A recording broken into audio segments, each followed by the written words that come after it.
Juró haberle visto y nadie me cree. Había una vez un pequeño pueblo en medio de la nada donde todos los habitantes vivían en paz y armonía.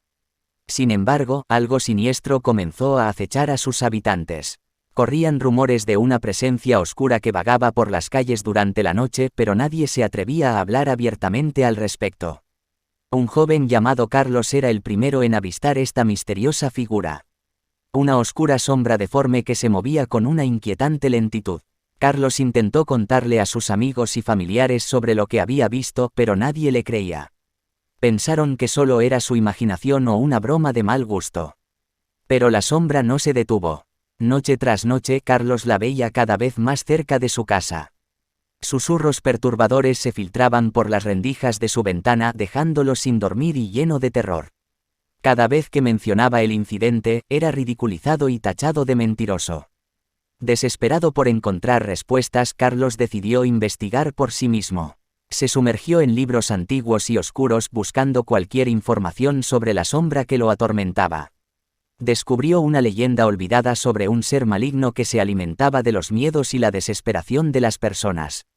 Armado con este conocimiento, Carlos decidió enfrentar a la sombra. Preparó un ritual ancestral para intentar desterrarla de una vez por todas. Pero cuando llegó el momento de realizar el ritual, la sombra se materializó frente a él con una intensidad aterradora. Carlos luchó desesperadamente, pero la sombra era más poderosa de lo que jamás hubiera imaginado. La oscuridad lo envolvió y desapareció sin dejar rastro. Desde ese día, nadie volvió a ver a Carlos. A pesar de su desaparición, la sombra no se detuvo.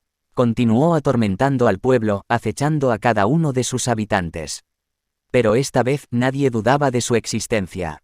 Cada noche, se escuchaban gritos de terror mientras la sombra se alimentaba de los miedos de aquellos que se atrevían a quedarse despiertos.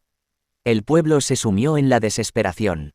La sombra se había convertido en una pesadilla constante y nadie sabía cómo detenerla. La única esperanza que quedaba era encontrar a alguien valiente y dispuesto a enfrentarse a ella, alguien que pudiera liberar al pueblo de este terror. Pero hasta el día de hoy, nadie ha aceptado el desafío. La sombra sigue acechando en las sombras, esperando a su próxima presa. El pueblo vive en un eterno miedo y desasosiego, recordando siempre las palabras de Carlos: juro haberle visto, y nadie me cree.